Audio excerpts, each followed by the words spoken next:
both sides of my family got their last names in the, in the last century. So on my dad's side, one day when I was about 15 years old and doing some homework, it was about the history about the year 1000 when people in Europe started getting last names. And I told my dad, that's so fascinating that there was a time when people got last names. And I said, I wonder how the families agreed on what the last name was.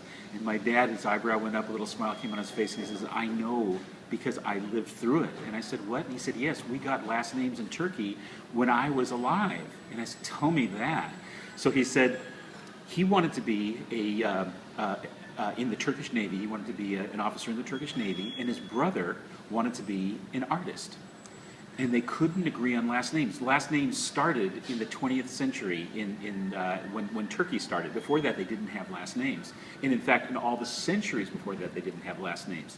So these two brothers couldn't agree on a last name, so they decided, okay, we'll just come up with our own last names. So my dad came up with Erokan, air, man, Okan, ocean, man of the ocean. So that's my last name. So he decided that he wanted to have a name that defined him. And his brother decided to be man of the arts, which amazingly enough is pronounced Erokan.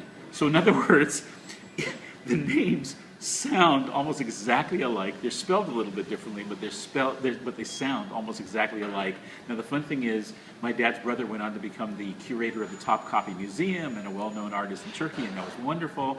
And my dad eventually did get to the Naval Academy and became eventually a commander in the Turkish Navy, and then went on and married my mother, and we eventually moved to the United States, and there I was with that last name of Erokan.